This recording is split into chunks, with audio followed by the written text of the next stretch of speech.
నమస్తే welcome to మన Penamaluru news వార్తలోని ముఖ్యాంశాలు. కూటమి ప్రభుత్వం డబుల్ ఇంజిన్ సర్కార్ డబుల్ ఇంజిన్ గ్రోత్ ఉండాలన్న లక్ష్యంతోనే పనిచేస్తున్నామని ముఖ్యమంత్రి చంద్రబాబు వెల్లడించారు. మెగా డిఎస్సిలో ఎంపికైన వారికి ఈ నెల 19న నియామక పత్రాలు అందజేస్తామని పాఠశాల విద్యాశాఖ కార్యదర్శి కోన శశిధర్ తెలిపారు. పెనమలూరు నుండి వణుకూరు వెళ్లే డొంక రోడ్డును అభివృద్ధి చేయడానికి ఎమ్మెల్యే బోడే ప్రసాద్ శంకుస్థాపన చేశారు. ముఖ్యమంత్రి నారా చంద్రబాబు నాయుడు అధ్యక్షతన సచివాలయం 5వ బ్లాక్ నందు కలెక్టర్ల సమావేశం నిర్వహించారు. కూటమి ప్రభుత్వం డబుల్ ఇంజిన్ సర్కార్ డబుల్ ఇంజిన్ గ్రోత్ ఉండాలన్న లక్ష్యంతోనే పనిచేస్తున్నామని ముఖ్యమంత్రి చంద్రబాబు వెల్లడించారు. ప్రభుత్వం రూపొందించిన విధానాలను సక్రమంగా అమలు చేసే బాధ్యత కలెక్టర్లదేనని, ఏపీ 2047 స్వర్ణాంధ్ర విజన్ అధికారులందరికీ భగవద్గీత, బైబిల్, ఖురాన్ కావాలని, భారత అభివృద్ధికి తోడుగా ఆంధ్రప్రదేశ్ను కూడా అగ్రస్థానానికి నిలిపేందుకు పాలనా యంత్రాంగం కృషి చేయాలని ముఖ్యమంత్రి చంద్రబాబు దిశానిర్దేశం చేశారు. సిఎస్ విజయానంద్, మంత్రులు, కలెక్టర్లు ఈ సమావేశానికి హాజరయ్యారు. గౌరవ చీఫ్ సెక్రటరీ, సహచర మంత్రివర్గ సభ్యులు, జిల్లా కలెక్టర్లు, సీనియర్ అధికారులు అందరికీ కూడా నమస్కారాలు, అభినందనలు, శుభాభినందనలు. ఈరోజు మనందరం 4వ కలెక్టర్స్ కాన్ఫరెన్స్లో అటెండ్ అవుతున్నాం. అదే సమయంలో ఇప్పటికి మీరు చూస్తే 15 నెలలు పూర్తి చేశాం కొత్త గవర్నమెంట్ వచ్చిన తర్వాత. నేను ఐఎమ్ థింకింగ్ 2047 అంటే ఆ తర్వాత కూడా ఆలోచిస్తున్నాం. ఒక ఎకో సిస్టమ్ క్రియేట్ చేయాలి. ఇండియా నెంబర్ 1 కావాలి. ప్రధానమంత్రి నరేంద్ర మోడీ గారు వచ్చిన తర్వాత 11వ ఆర్థిక వ్యవస్థ 4వ అతిపెద్ద ఆర్థిక వ్యవస్థగా తయారైంది. ఒక నిర్దిష్టమైన ఆలోచనతో మనం ముందుకు పోతే ఏదైనా సాధిస్తామనేది నా ప్రగాఢమైన విశ్వాసం. ఈ దేశంలో ఎవ్వరూ ఆలోచించినప్పుడు విజన్ 2020 తయారు చేశాం. దానికంటే ముందు మీరు ఒక్కసారి గుర్తుపెట్టుకోవాల్సింది 1991 కంటే ముందు రిఫార్మ్స్ రాలేదు. రిఫార్మ్స్ రాకంటే ముందు మీరు చూస్తే ఆర్థిక వ్యవస్థ 2%, 3%, మ్యాక్సిమం 3.5%. అది ప్రపంచమంతా మనల్ని ఎగతాళి చేసేవాళ్ళు. ఈ ప్రభుత్వం వస్తానే ఒక నిర్దిష్టమైన విధానం, government of India Viksit Bharat 2047 తయారు చేశారు. మనం వచ్చిన తర్వాత స్వర్ణాంధ్రప్రదేశ్ 2047 తయారు చేశాం. ఇది మనందరికి ఒక బైబిల్ కావాలి, ఒక భగవద్గీత కావాలి, ఒక ఖురాన్ కావాలి. మీరు ఎవరైనా సరే చేసేటప్పుడు ఇది అవన్నీ కూడా మానసిక ఆనందం, ఒక మనకు తృప్తినిచ్చేదైతే ఇది జరిగితే భారతదేశాన్ని ఎవ్వరూ ఆపలేరు. ప్రపంచంలో నెంబర్ 1గా తయారవుతుంది. అందులో తెలుగు రాష్ట్రం మనం అగ్రస్థానంలో ఉండాలని నా ఆలోచన. నేను కూడా ఫస్ట్ టైం వస్తానే కొంతమంది కలెక్టర్స్ అందరినీ సెలెక్ట్ చేసుకున్నాం.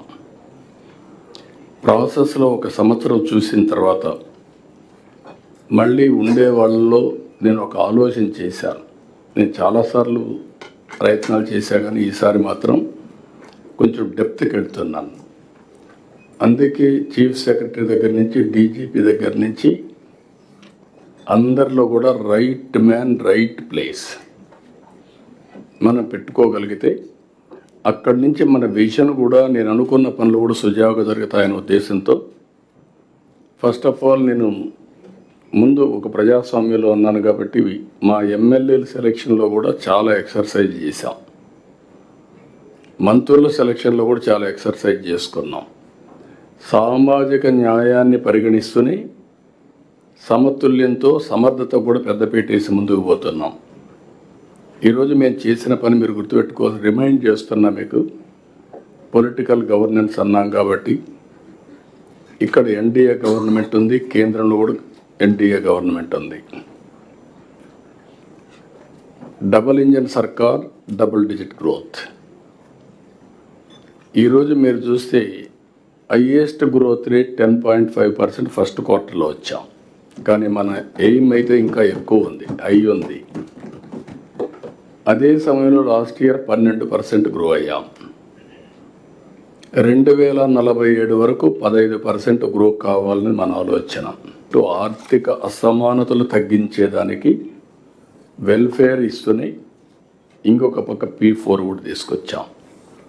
ప్రభుత్వం చాలా స్పష్టంగా ఒక హామీ ఇచ్చాం, అభివృద్ధి చేస్తాం, సంక్షేమ కార్యక్రమాలు ఇంకా మెరుగ్గా చేస్తాం, అందరినీ సాధికార వైపు తీసుకెళ్తామని చాలా స్పష్టంగా హామీ ఇచ్చాం. నమ్మారు. 94% మాకు స్ట్రైక్ రేట్ ఇచ్చారంటే ఈ ప్రభుత్వం పైన పెట్టుకున్నటువంటి అచంచలమైన విశ్వాసం. ఆ విశ్వాసాన్ని మేము మళ్ళీ తిరిగి నిలబెట్టుకోవాలంటే ఎన్డీఏ కూటమి, నేను కానీ పవన్ కళ్యాణ్ గారు కానీ మేమందరం దీన్ని ఎప్పటికప్పుడు పర్ఫార్మెన్స్ చేస్తే తప్ప ఇది సాధ్యం కాదు. ఆ పర్ఫార్మెన్స్ చేయడానికే ఈరోజు మీరు చూసినప్పుడు మంత్రులు ఎంత పనిచేసినా అధికార యంత్రాంగం కూడా దీన్ని ముందుకు తీసుకుపోయే పరిస్థితి రావాల్సిన అవసరం ఉంది. కొత్తగా వచ్చిన కలెక్టర్స్కి అందరికీ మనస్ఫూర్తిగా ప్రజల తరపున, మా అందరి తరపున అభినందనలు, కంగ్రాచులేషన్స్, ఆల్ ది బెస్ట్. అదే సమయంలో పాత కలెక్టర్స్కి మళ్ళీ ఒకసారి గుర్తు చేస్తున్నా, మీలో కాంప్లసెన్సీ ఉంటే అది కరెక్ట్ కాదు. మీరు చేసిన పని బాగా ఉందనే ఉద్దేశంతోనే మిమ్మల్ని కొనసాగిస్తున్నాం. అదే సమయంలో మీరు నిరూపించుకోవాల్సింది ఇంకా చాలా ఉంది. ఇంత మునిపే రెవెన్యూ మినిస్టర్ గారు చెప్పారు, అండ్ ఆల్సో ఫైనాన్స్ మినిస్టర్ గారు ఒక పర్టెంట్ పాయింట్ చెప్పాడు. ప్రైమ్ మినిస్టర్ తర్వాత, చీఫ్ మినిస్టర్ తర్వాత ఆల్ పవర్ఫుల్ కలెక్టర్. మీరు అనుకుంటే జిల్లా రూపురేఖలు మార్చే అవకాశం మీకు ఉంటుంది. ఆ విషయం గుర్తుపెట్టుకోవాలి. రెండోది ప్లానింగ్, పొలిటికల్ గవర్నెన్స్ అన్నాం.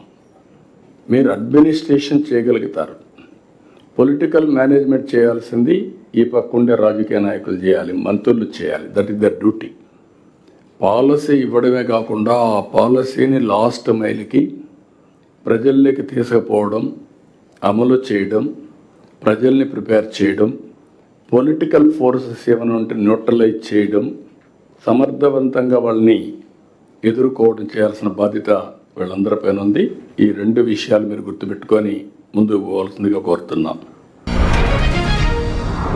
యూరియా ఎక్కువ వాడటం వల్ల క్యాన్సర్ వస్తుందనే విషయమై రైతుల్లో చైతన్యం తీసుకురావాలని సచివాలయం నందు నిర్వహించిన కలెక్టర్ల సమావేశంలో ముఖ్యమంత్రి చంద్రబాబు సూచించారు.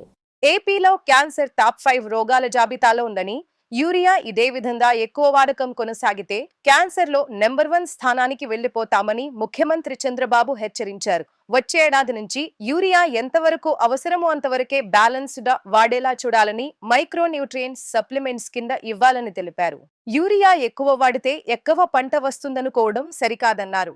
మైక్రో న్యూట్రియంట్స్ ఇవ్వడం చాలా రోజుల నుంచి నేనున్నప్పుడంతా కూడా దాని మీద ఫస్ట్ ప్రియారిటీ పెడుతున్నాం.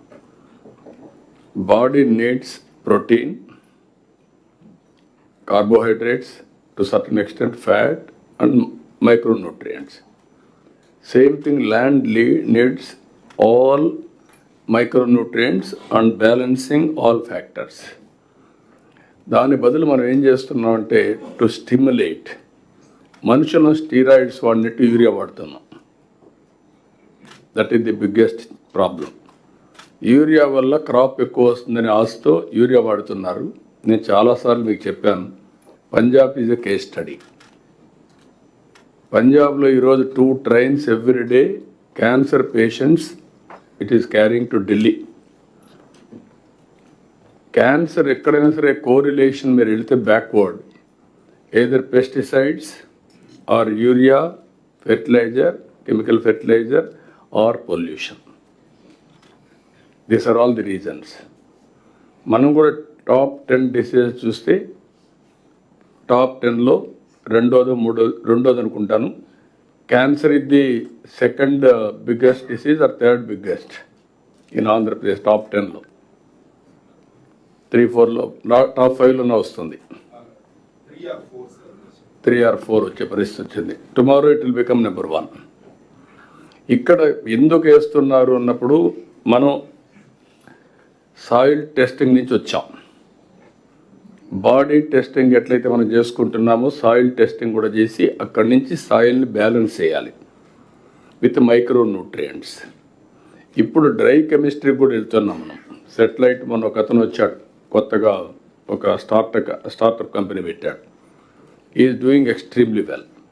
మనం కూడా సెటిలైట్కి వెళ్తున్నాం. వచ్చినప్పుడు మీరు కానీ ఇది కానీ బ్యాలెన్స్ చేస్తే చాలా వరకు మనకు ఇబ్బంది లేకుండా పోతుంది. స్టిమ్యులేట్ చేయడానికి వాడాలి తప్ప అది సప్లిమెంటేషన్ ఎరువు కాదు, మైక్రో న్యూట్రియంట్స్ కాదు. ఈ విషయం మీరు గుర్తుపెట్టుకోండి. ఇప్పుడు అది రాసుకుంటాం మేము.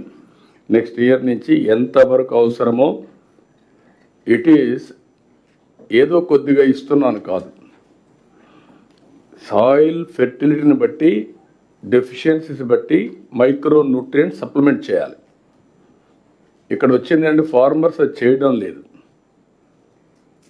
దానివల్ల ఏమవుతుందంటే సాయిల్ మొత్తం డిట్రేట్ అయిపోతూ ఉంది. దాన్ని మనం బ్యాలెన్స్ చేద్దాం, ఏం చేయాలని వర్కౌట్ చేద్దాం. We are having clarity on that. దేశ రాజకీయాలను మలుపు తిప్పిన సజీవ చరిత్ర 1984 ప్రజాస్వామ్య పరిరక్షణ ఉద్యమం పుస్తక ఆవిష్కరణ మహోత్సవాన్ని ఈ నెల 16వ తేదీన ముఖ్యమంత్రి నారా చంద్రబాబు చేతుల మీదుగా ఆవిష్కరిస్తున్నట్లు టీడీపీ పార్టీ పోలిట్ బ్యూరో సభ్యులు టీడీ జనార్దన్, గన్నవరం ఎమ్మెల్యే యార్లగడ్డ వెంకట్రావు విలేకరుల సమావేశంలో తెలిపారు.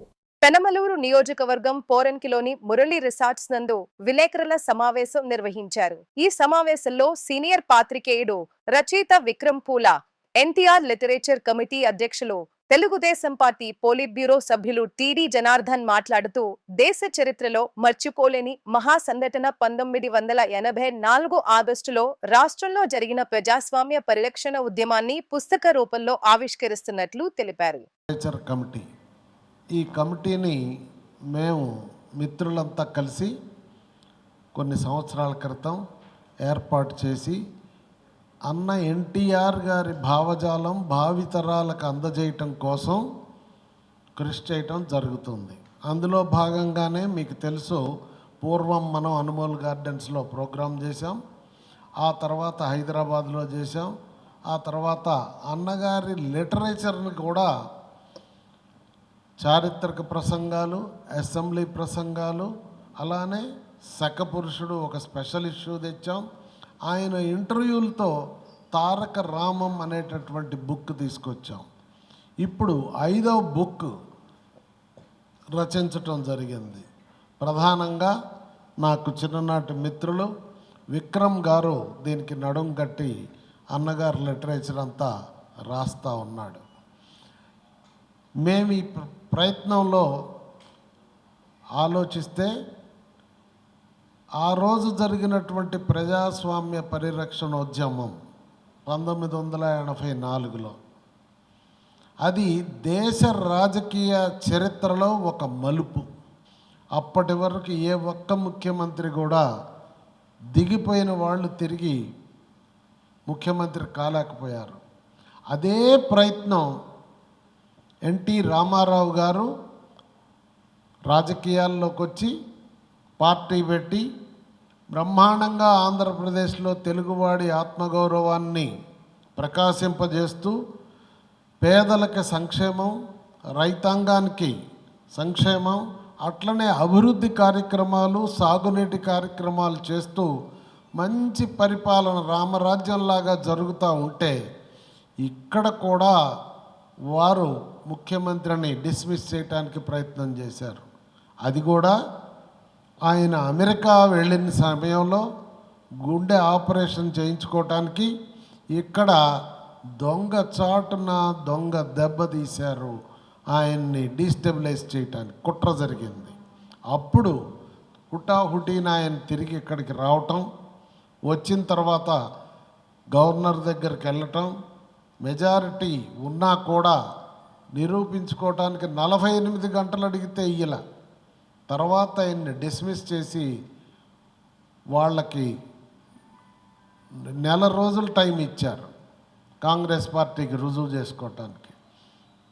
ఆ సందర్భం అంతా డిస్మిస్ ఆగస్టు 16న చేస్తే సెప్టెంబర్ 16కి మళ్ళా ఎన్టీ రామారావు గారు శాసనసభలో మెజారిటీ రుజువు చేసుకొని ముఖ్యమంత్రి బాధ్యతలు స్వీకరించారు.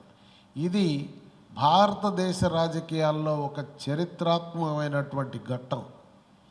అప్పుడు కమ్యూనిస్టులు, బీజేపీ, అన్ని పార్టీలు భారతదేశంలో, ఆ మాటకొస్తే పత్రికాధినేతలు, పత్రికా విలేకరులు, ఎవ్రీబడి ప్రజాస్వామ్య పరిరక్షణ ఉద్యమంలో పాల్గొన్నారు. ఇప్పటికీ ఆ రోజుల్లో జైల్లో ఉన్నోళ్ళు ఉన్నారు. నిన్న నేను ఈ ఫ్లైయర్ వేస్తే మేము ఆ రోజు 4 రోజులు జైల్లో ఉన్నాం, నెల రోజులు ఉన్నాం అని చెప్పేసి నాకు ఫోన్లు చేస్తున్నారు ఆ కాలం వాళ్ళంతా. అలాంటి చరిత్రని రాజకీయాల్లో భావితరాలకు తెలియజేయాలనేటటువంటి ఉద్దేశంతో విక్రమ్ గారు ఈ ప్రయత్నం చేస్తానంటే నేను సపోర్ట్ చేసి మేమిద్దరం కలిసి ఈ బుక్ తీసుకొని రావటం జరిగింది. దాన్ని 16వ తేదీ సాయంత్రం 5 గంటలకు ఇక్కడ మనం ప్రారంభోత్సవం చేసుకోబోతున్నాం. ఆ కార్యక్రమానికి ముఖ్య అతిథులుగా మన రాష్ట్ర ముఖ్యమంత్రి, మా ప్రియతమ నాయకులు నారా చంద్రబాబు నాయుడు గారు, రాజకీయాల్లోనే ఒక సంచలనం, ఒక ఆదర్శవంతమైనటువంటి వ్యక్తి వెంకయ్యనాయుడు గారు, అలానే ఇంద్రసేనారెడ్డి గారు ప్రస్తుతం త్రిపుర గవర్నర్, ఆ కాలంలో హైదరాబాదులో జరిగే రౌడీయిజం మీద ఎమ్మెల్యే గుండి కర్ర పట్టుకొని రామకృష్ణ స్టూడియోస్ దగ్గర కాపలా కాసినటువంటి మహానాయకుడు. అట్లానే మన స్పీకర్ అయ్యన్న పాత్రుడు గారు, ఆయన మొదటిసారి ఎమ్మెల్యే. అప్పుడు ఆయన ఆ ఘటనలన్నిటికీ సాక్ష్యం. వారిని, అలానే అన్నగారి కుమారుడు రామకృష్ణ బాబు గారిని ఇన్వైట్ చేసుకొని ఈ కార్యక్రమం చేయబోతున్నాం. ఆ కార్యక్రమం విశేషాలు తెలియజేయటం కోసం, మీ ద్వారా ప్రజానీకానికి ఆహ్వానం పలకటం కోసం, ప్రతి ఒక్కళ్ళు ఆహ్వానితులే, అందరూ వచ్చి అన్నగారు చేసినటువంటి ఆ ఔన్నత్యమైనటువంటి పోరాట విశేషాలని పంచుకోవాలని చెప్పి నేను విజ్ఞప్తి చేస్తున్నాను. మెగా డిఎస్సిలో ఎంపికైన వారికి ఈ నెల 19న నియామక పత్రాలు అందజేస్తామని సచివాలయం నందు నిర్వహించిన మీడియా సమావేశంలో పాఠశాల విద్యాశాఖ కార్యదర్శి కోన శశిధర్ తెలిపారు. కూటమి ప్రభుత్వం అధికారంలోకి వచ్చాక 16,347 ఉపాధ్యాయుల పోస్టుల భర్తీకి మెగా డిఎస్సి ప్రకటనను ఏప్రిల్ 20వ తేదీన విడుదల చేసింది. మెగా డిఎస్సిలో ఎంపికైన వారికి ఈ నెల 19న నియామక పత్రాలు అందజేస్తామని పాఠశాల విద్యాశాఖ కార్యదర్శి కోన శశిధర్ తెలిపారు. తుది జాబితాలో ఎంపికైన వారిలో 7,955 మంది మహిళలు, 7,986 మంది పురుషులు ఉన్నారని తెలిపారు. గౌరవనీయులు ముఖ్యమంత్రి గారు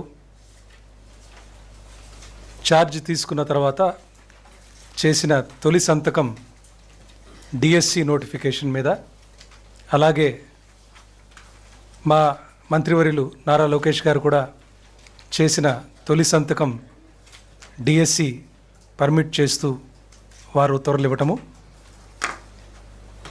1 సంవత్సర కాలంగా మనం చేస్తున్న ఈ ప్రక్రియ ఈరోజు ఎంతో విజయవంతంగా కంప్లీట్ చేసుకొని, ఈరోజు మంత్రి గారి చేతుల మీదుగా ఈ ఫైనల్ సెలక్షన్ లిస్ట్ ఇప్పుడే రిలీజ్ చేయడం జరిగింది. దీనిలో 16,347 పోస్టులకు కాను మనం నోటిఫికేషన్ ఇవ్వటం జరిగింది. 10 మేనేజ్మెంట్స్ అంటే గవర్నమెంటు, జిల్లా పరిషత్తు, ఇలా రకరకాల మేనేజ్మెంట్స్, 6 డిపార్ట్మెంట్స్కి సంబంధించిన ఈ 16,347 పోస్టులకు గాను నోటిఫికేషన్ ఇచ్చి ఎంతో పారదర్శకంగా ఈ ప్రక్రియ మొత్తం కూడా ముగించినందుకు చాలా సంతోషంగా ఉంది. ముందుగా ఇంత చక్కటి అవకాశం ఇచ్చినందుకు ముఖ్యమంత్రి గారికి, అలాగే మంత్రివర్యులకు ఇద్దరికీ నా మనస్ఫూర్తిగా ధన్యవాదాలు తెలియజేస్తున్నాను. ఎన్నడూ లేని విధంగా ఎంతో ప్రతి విషయంలో చాలా పారదర్శకంగా ఉంటూ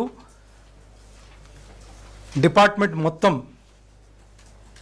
ఇటు కింద స్థాయి డియూ ఆఫీస్ సిబ్బంది నుంచి పైన కమిషనరు, గవర్నమెంటల్ సెక్రటరియట్లో పనిచేసిన సిబ్బంది అందరినీ కూడా మనస్ఫూర్తిగా నేను అభినందిస్తున్నాను.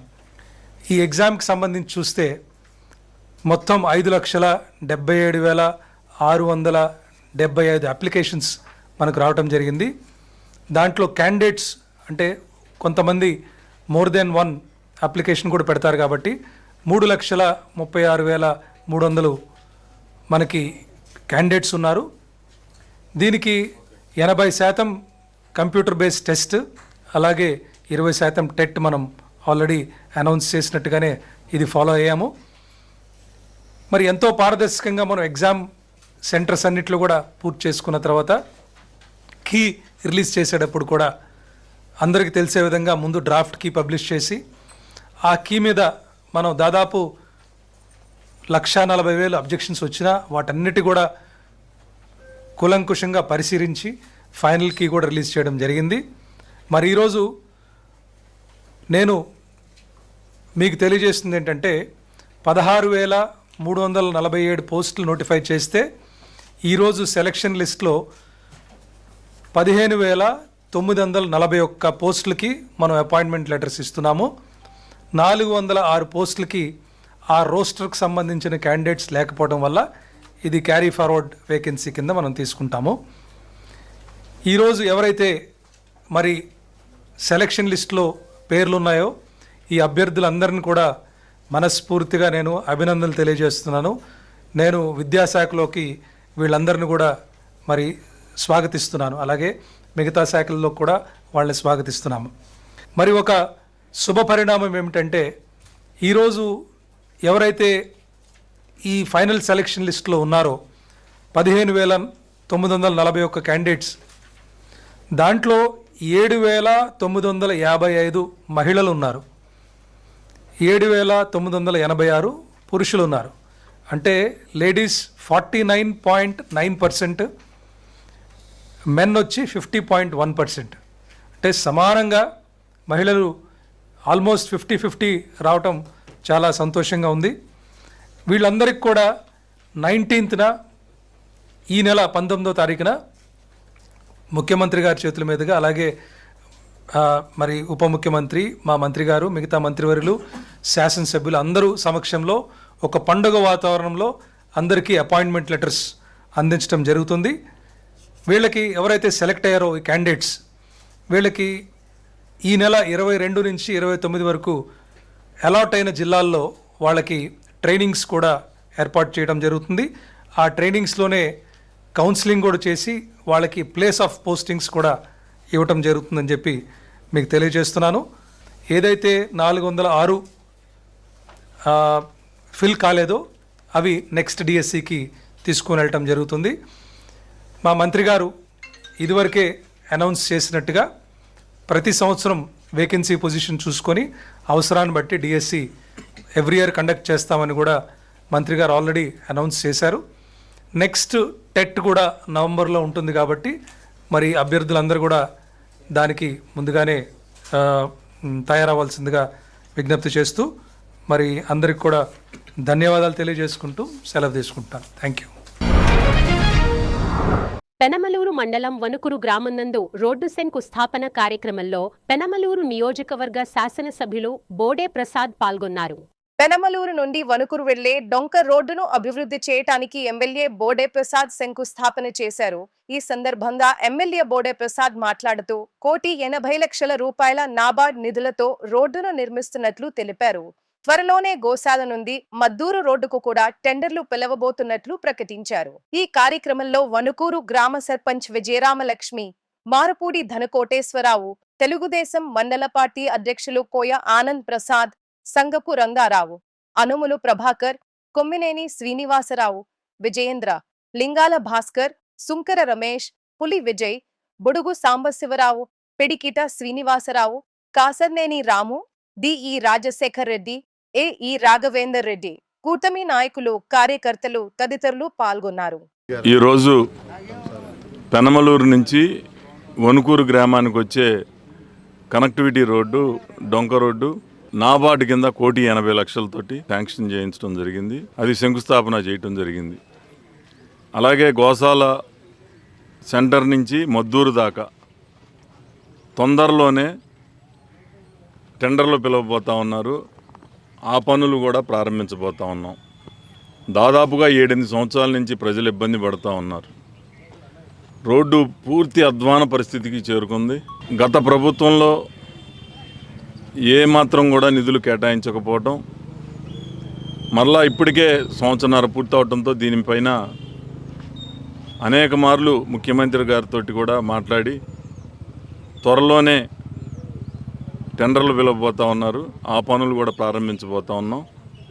టెంపరీగా గోతులు చాలా పెద్దగా ఉన్నాయి కాబట్టి సొంత డబ్బులతోటి ఆ గోతులు పూడ్చేది 1-2 రోజుల్లో చేస్తామని ఈ సందర్భంగా తెలియజేస్తాం.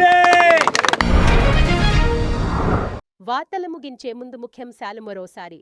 కూటమి ప్రభుత్వం డబుల్ ఇంజిన్ సర్కార్, డబుల్ ఇంజిన్ గ్రోత్ ఉండాలన్న లక్ష్యంతోనే పనిచేస్తున్నామని ముఖ్యమంత్రి చంద్రబాబు వెల్లడించారు. మెగా డిఎస్సిలో ఎంపికైన వారికి ఈ నెల 19న నియామక పత్రాలు అందజేస్తామని పాఠశాల విద్యాశాఖ కార్యదర్శి కోన శశిధర్ తెలిపారు. పెనమలూరు నుండి వణుకూరు వెళ్లే డొంక రోడ్డును అభివృద్ధి చేయడానికి ఎమ్మెల్యే బోడే ప్రసాద్ శంకుస్థాపన చేశారు. వార్తలు ఇంతటితో సమాప్తం. తిరిగి మరణ తర్వాత ముఖ్యాంశాల్లో కలుద్దామంతవరకు చూస్తూనే ఉండండి మన పెనమలూరు న్యూస్.